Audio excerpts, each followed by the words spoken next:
Good evening, good evening. सभी बच्चे जल्दी जल्दी ऑनलाइन आ जाएंगे। गुड इवनिंग, गुड इवनिंग बच्चों, गुड इवनिंग। सभी बच्चे जल्दी जल्दी ऑनलाइन आ जाएंगे। हमारी 6th और 7th क्लास की एनसीईआरटी एंड हो चुकी है, ठीक है। सभी बच्चे जल्दी जल्दी ऑनलाइन आ जाएंगे। जी good evening, good evening, good evening. सभी बच्चे जल्दी जल्दी ऑनलाइन आ जाएंगे बच्चों। सभी का वेट किया जा रहा है। Good evening, good evening. सभी बच्चे जल्दी जल्दी ऑनलाइन आ जाएंगे। Good evening, good evening, good evening बच्चों, गुड इवनिंग। जी 6th और 7th क्लास की हमने पढ़ा दी है। आप हमारे यूट्यूब चैनल पर देख सकते हैं। प्लेलिस्ट रखी हुई है एनसीईआरटीज करके, देख लीजिए आप। जो भी बच्चे नए जुड़े हैं, जिनको भी 6th और 7th क्लास की एनसीईआरटीज करनी है, वो हमारी क्लासेस देख सकते हैं। तो चलिए आज की क्लास स्टार्ट करते हैं हम। आज सामाजिक विज्ञान संसाधन एवं विकास, ये हम 8th क्लास की एनसीईआरटी ज्योग्राफी की पढ़ने वाले हैं। ठीक है बच्चों, 8th क्लास की एनसीईआरटी ज्योग्राफी की। ठीक है, इसमें क्या क्या पढ़ना है हमें देखेंगे अभी। विषय सूची देखेंगे हम। पहला पाठ्यक्रम हमें देखना है अध्याय नंबर 1 संसाधन। अध्याय नंबर 2 देखना हमें भूमि, मृदा, जल, प्राकृतिक वनस्पति और वन्य जीव एवं संसाधन। ठीक है, यह हमें पढ़ना है। संसाधन के बारे में पढ़ना है हमें। उसके बाद हमें किसके बारे में पढ़ना है, उसके बाद हम कृषि के बारे में पढ़ेंगे बच्चों। ठीक है, हमें एग्रीकल्चर के बारे में पढ़ना है, इंडस्ट्री के बारे में पढ़ना है, मानव संसाधन के बारे में पढ़ना है। ये अभी हम फिजिकल ज्योग्राफी में भी स्टार्ट करने वाले हैं। कुछ स्टार्ट कर दिए है, कुछ बताने बाकी है। ठीक है बच्चों, तो आप ये ध्यान दीजिएगा, बहुत इंपॉर्टेंट है। ये ह्यूमन ज्योग्राफी का पार्ट है थोड़ा। ठीक है, तो इस पर फोकस कीजिएगा। आगे आगे हम बताएंगे आपको क्या क्या इसमें से पढ़ना है, क्या क्या छोड़ना है। ठीक है, तो फोकस फुली आपको इस पे ध्यान देना है जो हम आपको बता रहे हैं। और आप क्लास में नए हो तो लाइक कीजिए, शेयर कीजिए और सब्सक्राइब कीजिए हमारे क्लासेस को। ठीक है, चलिए क्लास स्टार्ट करते हैं। आज हम फर्स्ट चैप्टर पढ़ेंगे। हमारा फर्स्ट चैप्टर क्या है बच्चों? हमारा फर्स्ट चैप्टर है संसाधन। क्या, कौन सा है हमारा फर्स्ट चैप्टर? संसाधन। ठीक है बच्चों, आज हम संसाधन पढ़ने वाले हैं। सभी बच्चे ध्यान देंगे, सभी बच्चे ध्यान देंगे। ठीक है, तो चलिए स्टार्ट करते हैं हम टॉपिक संसाधन। देखिए, संसाधन। ठीक है, एक मिनट स्क्रीन बड़ी कर देता हूं मैं। दिख रहा है सभी को? एक मिनट। ठीक है बच्चों, दिख रहा है आप सभी को? ओके, ठीक है, ध्यान देंगे सभी। मोना और राजू अपना घर साफ करने में अम्मा की मदद कर रहे थे। इन सभी चीजों को देखो, कपड़े, बर्तन, अनाज, कंगा, शहद की बोतल, किताबें। हम कौन सा चैप्टर पढ़ रहे हैं? संसाधन। ठीक है, रिसोर्सेस कहते हैं इसे इंग्लिश में, रिसोर्सेस। ध्यान दें कि अभी हम आगे पढ़ा रहे हैं आपको। ठीक है, स्टोरी दिया है, स्टोरी से हमें जानना है। तो मोना और राजू अपना घर साफ करने में अम्मा की मदद कर रहे थे। इन सभी चीजों को देखें, कपड़े, बर्तन, अनाज, कंगा, शहद की बोतल, किताबें। इन-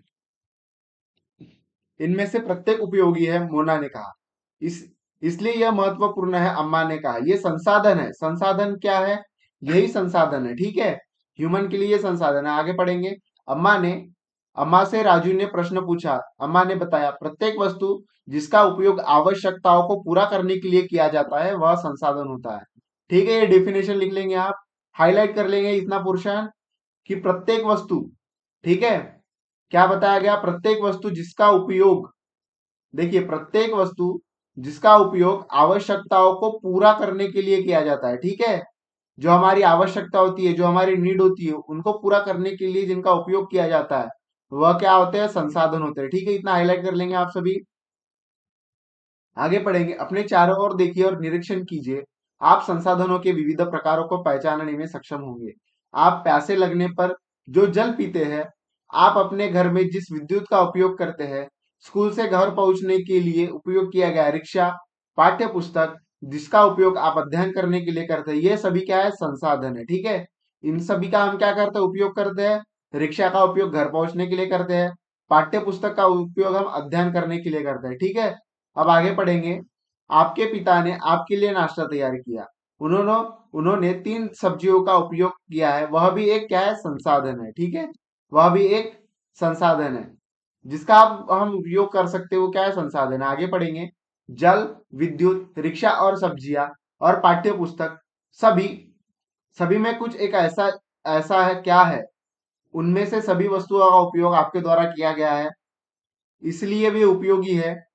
एक वस्तु अथवा पदार्थ की उपयोगिता अथवा प्रयोज्यता उसे एक संसाधन बनाती है। ठीक है, संसाधन क्या बनाती है, एक वस्तु अथवा पदार्थ उनकी उपयोगिता एवं प्रयोज्यता, ठीक है, उपयोगिता जिसका हम उपयोग करते हैं उसे क्या बनाती है, संसाधन बनाती है।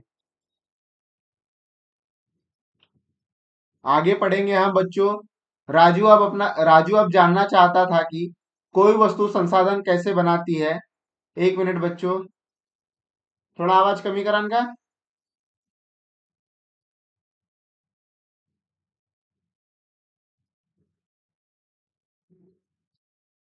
राजू अब जानना चाहता था कि कोई भी वस्तु संसाधन कैसे बनाती है।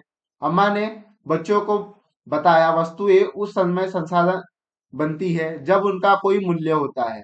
इसका प्रयोग अथवा उपयोगिता इसे मूल्य प्रदान करते हैं। सभी संसाधन मूल्यवान होते हैं। ठीक है, आगे यहाँ देखेंगे हम। देखिए, राजू जानना चाहता था कोई वस्तु संसाधन कैसे बनते हैं। ठीक है, तो हम यहाँ क्या जानेंगे, संसाधन कैसे बनती है। तो संसाधन इस तरीके से बनती है जब उनका कोई मूल्य होता है। ठीक है, संसाधन का जब कोई मूल्य होता है तब वह क्या बनता है, सं, संसाधन बनता है। ठीक है, इसका प्रयोग तथा उपयोगिता इसे मूल्य प्रदान करते हैं। सभी संसाधन मूल्यवान होते हैं, अम्मा ने कहा।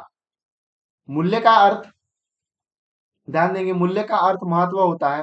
कुछ संसाधनों का आर्थिक मूल्य होता है, जबकि कुछ संसाधनों का आर्थिक मूल्य नहीं होता। तो ठीक है, आपको ये याद रखना है कि मूल्य का मूल्य का अर्थ महत्व होता है। उसमें देखिए, जिस संसाधनों का आर्थिक मूल्य होता है, कुछ संसाधन का आर्थिक मूल्य होता है और कुछ संसाधनों का आर्थिक मूल्य नहीं होता। ठीक है, ये आप सभी को याद रखना है। आवाज आ रही है मेरे बच्चों, एक मिनट।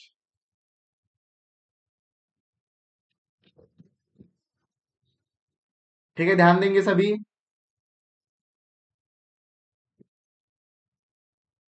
हेलो, हाँ आ रही। ठीक है, आगे देखेंगे हम। उदाहरणार्थ, धातुओं का आर्थिक मूल्य होता है, लेकिन एक मनोरम भूदृश्य आप मनोरम भूदृश्य का आर्थिक मूल्य नहीं होता, परंतु ये दोनों संसाधन महत्वपूर्ण होते हैं।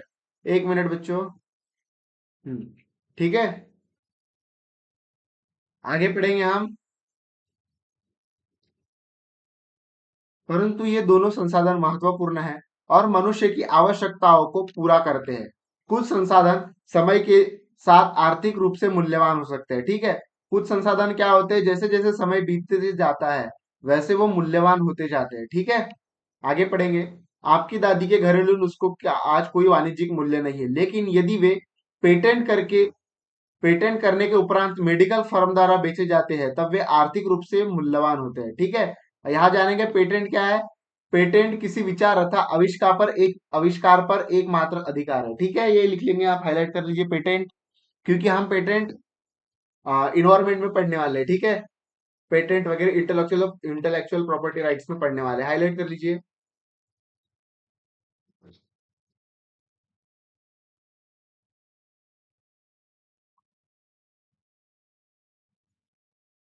ठीक है, हाईलाइट कर लिया आप सभी ने। आगे बढ़ेंगे हम।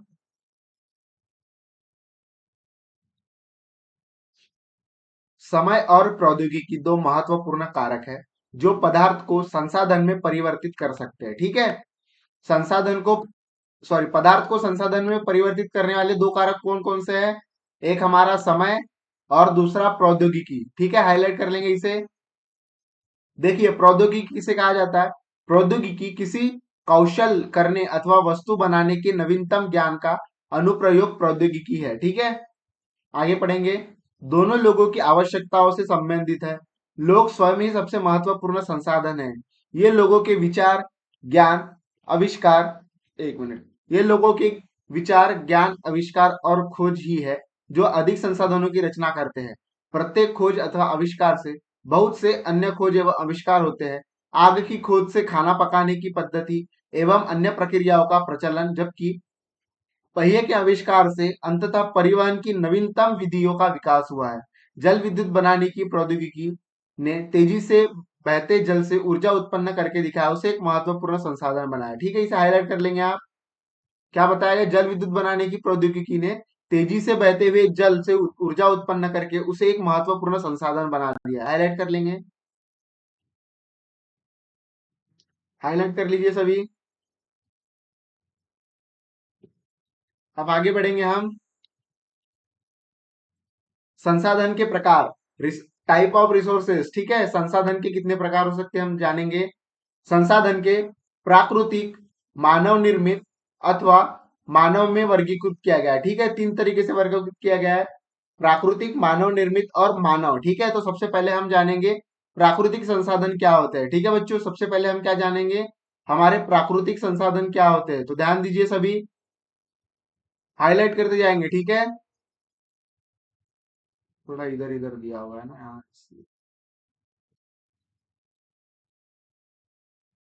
ठीक है, ध्यान देंगे। प्राकृतिक संसाधन के बारे में जानेंगे अब हम।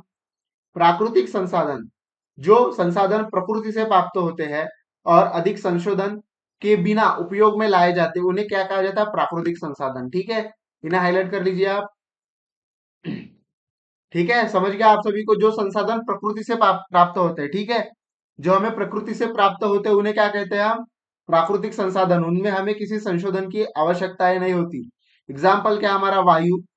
देखिए, वायु जिसमें हम सांस लेते हैं, हमारी नदी और झीलों का जल, मृदा और खनिज सभी प्राकृतिक संसाधन है। इन्हें हाईलाइट कर लेंगे, सभी हाईलाइट कर लीजिए। कौन कौन से प्राकृतिक संसाधन है हमारे? वायु, नदियां, झील, मृदा और खनिज सभी क्या है? प्राकृतिक संसाधन है। इन संसाधनों में से बहुत से प्रकृति के निशुल्क उपहार है और सीधे ही उपयोग में लाए जा सकते हैं। कुछ परिस्थितियों में प्राकृतिक संसाधन का सबसे अच्छी तरह उपयोग करने के लिए औजारों और प्रौद्योगिकी की आवश्यकताएं हो सकती है। प्राकृतिक संसाधनों को विस्तृत रूप से नवीकरणीय और अनवीकरणीय संसाधनों में विभाजित किया जाता है। ठीक है, नवीकरणीय संसाधन क्या होते हैं? नवीकरणीय संसाधन वे संसाधन होते हैं जो शीघ्रता से नवीकृत अथवा पुनर्पूरित हो जाते हैं। इनमें से कुछ असीमित है और उन पर मानवीय क्रियाओं का प्रभाव नहीं होता। ठीक है, इनमें से जो नवीकरणीय संसाधन है वो कैसे होते हैं? जो शीघ्रता से नवीनकृत होते हैं तथा पुनः पूरित होते हैं। ठीक है, जो फिर से जल्दी बन जाते हैं। इनमें से कुछ क्या होते हैं? असीमित होते हैं और उन पर मानवीय क्रियाओं का क्या होता है? प्रभाव नहीं होता नवीकरणीय संसाधनों पर। एग्जाम्पल देखेंगे कौन कौन से नवीकरणीय संसाधन है। जैसे हमारे सौर और पवन ऊर्जा, मीन्स हमारी सोलर एनर्जी और हमारी क्या है? Wind energy. ठीक है, इतना याद रखेंगे आप सभी, हाईलाइट कर लीजिए। लेकिन फिर भी कुछ नवीकरणीय संसाधन जैसे जल, मृदा और वन का लापरवाही से किया गया उपयोग उनके भंडारण को प्रभावित कर सकता है। बराबर है, क्योंकि क्या होता है, हम ज्यादा जल का दोहन करेंगे तो हमें पीने योग्य नहीं रहेगा पानी। ठीक है, जो हमारी मृदा होती है कृषि योग्य, अगर उसका ज्यादा दोहन करेंगे तो हम कृषि नहीं कर पाएंगे। जहां ज्यादा वन है, कटाई करेंगे तो हम स्वच्छ हमारी शुद्ध सांस नहीं ले पाएंगे। ठीक है, यहाँ देखेंगे जल असीमित नवीकरणीय संसाधन प्रतीत होता है, फिर भी जल की कमी और प्राकृतिक जल का स्रोत सूखना आज विश्व के बहुत से बड़े भागों में समस्या है। ठीक है, यही चीज अभी मैंने बताई कि जल असीमित नवीकरणीय संसाधन प्रतीत होता है, फिर भी जल की कमी और प्राकृतिक जल स्रोतों का सूखना आज विश्व की क्या है? एक बहुत बड़ी गंभीर समस्या है। ठीक है, आगे पढ़ेंगे हम। अनवीकरणीय संसाधन वे संसाधन है जिनका भंडार क्या है? असीमित है। ठीक है, सॉरी, अनवीकरणीय संसाधन क्या है? वे संसाधन जिनका भंडार सीमित है, लिमिटेड रिसोर्सेज है हमारे पास। ये आगे पढ़ेंगे हम। भंडार के एक बार समाप्त होने के बाद उनके नवीकृत अथवा पुनः पूरित होने में हजारों वर्ष लग सकते हैं। ठीक है, जो ये सीमित संसाधन है, अगर उनको एक बार इनका दोहन हो गया तो इन्हें वापस पाने में हमें हजारों वर्ष की अवधि भी लग सकती है। यह अवधि मानव जीवन की अवधि से बहुत अधिक है। इस प्रकार के संसाधन अनवीकरणीय कहलाते हैं। जैसे कौन कौन से हमारे अनवीकरणीय? हमारा कोयला, पेट्रोलियम तथा प्राकृतिक गैस इस सबके उदाहरण है। प्राकृतिक संसाधनों का वितरण देखेंगे, भूभाग, जलवायु और ऊंचाई जैसे अनेक भौतिक कारकों पर निर्भर करता है। ठीक है, प्राकृतिक संसाधन का वितरण किन भागों पर डिपेंड करता है? भूभाग पर डिपेंड करता है, जलवायु पर करता है, ऊंचाई पर करता है और भौतिक कारकों पर करता है। ठीक है, आगे हम देखेंगे पृथ्वी पर इन्हीं कारणों में विभिन्नता होने के कारण मानव संसाधनों का असमान वितरण होता है। ठीक है, एक मिनट रुकेंगे। समझ आया आप सभी को यहां तक? स्क्रीन कट रही है, सभी ध्यान देंगे। मानव निर्मित संसाधन कभी कभी प्राकृतिक पदार्थ तब संसाधन बन जाते हैं जब उनका मूल रूप बदल दिया जाता है। ठीक है, मानव निर्मित संसाधन पढ़ रहे हैं अभी हम, ध्यान देंगे। कभी कभी क्या होता है, प्राकृतिक पदार्थ जो संसाधन बन जाते हैं उनका मूल रूप से बदल दिया जाता है। जैसे लोहा अयस्क उस समय तक संसाधन नहीं था जब तक लोगों ने उसे लोहा बनाना नहीं सीखा था। ठीक है, जब तक लोगों ने क्या किया था, उसको लोहा बनाना ही नहीं सीखा था। लोग प्राकृतिक संसाधनों का उपयोग पुल, सड़क, मशीन, वाहन बनाने में करते हैं जो मानव निर्मित संसाधन के रूप में जाने जाते हैं। ठीक है, मानव निर्मित संसाधन कौन कौन से हमारे? पुल, सड़क, मशीन और वाहन बनाने में करते हैं। ठीक है, प्राकृतिक संसाधन का उपयोग जो मानव निर्मित संसाधन कहलाते हैं। प्रौद्योगिकी भी एक क्या है, हमारी टेक्नोलॉजी क्या है, एक हमारी मानव निर्मित संसाधन है। ठीक है, इसलिए हम जैसे लोग प्राकृतिक संसाधनों का उपयोग करके मानव निर्मित संसाधन संसाधन बनाते हैं। ठीक है, अब आगे देखेंगे हम मानव संसाधन, लोग और ये तीसरा संसाधन है हमारा। ठीक है, हमने प्राकृतिक संसाधन देख लिया, हमने मानव निर्मित संसाधन देख लिया, अब मानव संसाधन यानी ह्यूमन रिसोर्सेज। लोग और अधिक संसाधन बनाने के लिए, ठीक है, लोग और अधिक संसाधन बनाने के लिए प्रकृति का सबसे अच्छा उपयोग तभी कर सकते हैं जब उनके पास ऐसा करने का ज्ञान, कौशल, और क्या हो, प्रौद्योगिकी उपलब्ध हो। ठीक है, ज्ञान, कौशल और प्रौद्योगिकी उपलब्ध हो। ठीक है, ये आपको पढ़ लेना, इतना इंपॉर्टेंट नहीं है यहाँ पे, बाकी आगे हम पढ़ेंगे। इसलिए मनुष्य एक विशिष्ट प्रकार का संसाधन है। अंतः लोग मानव संसाधन है। शिक्षा और स्वास्थ्य लोगों का बहुमूल्य संसाधन बनाने में मदद करती है। ठीक है, शिक्षा और स्वास्थ्य क्या करती है? लोगों को बहुमूल्य संसाधन बनाने में मदद करते हैं। अधिक संसाधन के अधिक संसाधन के निर्माण में समर्थ होने के लिए लोगों के कौशल्य में सुधार करना मानव संसाधन का विकास कहलाता है। ठीक है, मानव संसाधन का विकास क्या कहलाता है? अधिक संसाधनों के निर्माण में समर्थ होने के लिए लोगों के कौशल्य में सुधार करना मानव संसाधन कहलाता है। संसाधन संरक्षण, मोना ने एक बार बुरा स्वप्न देखा। ठीक है, ये इतना इंपॉर्टेंट नहीं है, आगे देखेंगे, यहां से पढ़ेंगे। संसाधनों का सतर्कता पूर्वक उपयोग करना और उन्हें नवीकरणीय उपयोग के लिए समय देना संसाधन संरक्षण कहलाता है। हाईलाइट कर लीजिए, संसाधन को सतर्कता पूर्वक उपयोग करना और उन्हें क्या करना, नवीकरणीय के लिए समय देना संसाधन संरक्षण कहलाता है। संसाधनों का उपयोग करने की आवश्यकता और भविष्य के लिए उनके संरक्षण में संतुलन बनाए रखना सतत पोषणीय है। ठीक है, ये हाईलाइट कर लेंगे। संसाधनों का उपयोग करने के लिए आवश्यकता और भविष्य के लिए उनके संरक्षण में क्या करना, हमें संतुलन बनाए रखना है। ये क्या कहलाता है? सतत पोषीय विकास कहलाता है। संसाधनों के संरक्षण के अनेक तरीके हैं। प्रत्येक व्यक्ति उपभोग को कम करके वस्तुओं के पुनर्चक्रण और पुनः उपयोग द्वारा योगदान दे सकता है। ठीक है, क्या कर सकता है? जो हमारा संसाधन है उनका संरक्षण अनेक तरीके से कर सकते हैं। और प्रत्येक व्यक्ति उपभोग को क्या कर सकता है, कम कर सकता है। जो हमारा कंजप्शन है उसको कम करके क्या कर सकता है, वस्तु का पुनर्चक्रण या पुनर्उपयोग कर सकता है। ठीक है, अंततः यह एक विभिन्नता है क्योंकि सभी का जीवन एक दूसरे से जुड़ा है। उस शाम बच्चों और उनके मित्र ने पुराने समाचार पत्रों, व्यर्थ वस्त्रों और बांस की डंडियों के लिफाफे, ये कोई काम का नहीं। ठीक है, आगे पढ़ेंगे हम, इतना कोई काम का नहीं है। ठीक है, हमारी पृथ्वी और इस पर निवास करने वाले लोगों का भविष्य पेड़ पौधों और परितंत्र की सुरक्षा और संरक्षण से जुड़ा हुआ है। ठीक है, हमारा जो भी यहाँ पे व्यक्ति रहता है, ठीक है, देखेंगे हम, हमारी पृथ्वी और इस पर निवास करने वाले लोगों का भविष्य मतलब हमारा भविष्य किस पर जुड़ा हुआ है? पेड़ पौधे और परितंत्र की सुरक्षा और संरक्षण से जुड़ा हुआ है। ठीक है, ये याद रखना आपको। अब सुनिश्चित करना यह हमारा कर्तव्य है कि सभी नवीकरणीय संसाधनों के उपयोग सतत पोषणीय है। पृथ्वी पर जीवन की विविधता संरक्षित की जाए, प्राकृतिक पर्यावरणीय तंत्र की हानि को कम से कम किया जा सके। ठीक है, आगे यहाँ देखेंगे सतत पोषणीय विकास के कुछ सिद्धांत, जीवन के सभी रूपों का आदर और देखभाल, मानव जीवन की गुणवत्ताओं को बढ़ाना, पृथ्वी की जीवन शक्ति और विविधता का संरक्षण करना, प्राकृतिक संसाधनों के ह्रास को कम से कम करना, पर्यावरण के प्रति व्यक्तिगत व्यवहार और अभ्यास में परिवर्तन, समुदाय को अपने पर्यावरण की देखभाल करने योग्य बनाना। ठीक है, तो यहाँ हमारा चैप्टर खत्म होता है। यह आपको एक्सरसाइज कर लेना है, जो इसके एंड में दी हुई है, आपको ट्राई करना है। ठीक है, तो आज का ये टॉपिक हमारा यहीं पे समाप्त होता है बच्चों। ठीक है, तो आपको ये टॉपिक पढ़ लेना है, फिर मिलेंगे हम नए नए टॉपिक के साथ। ठीक है, इसको रिवाइज कर लेना है आपको, 6 और क्लास 7 क्लास की भी एनसीईआरटी एक बार पढ़ लेनी है, उसके क्लासेस देख लीजिए हमारे। ठीक है, तो इसी के साथ हमारी क्लास समाप्त होती है। जय हिंद।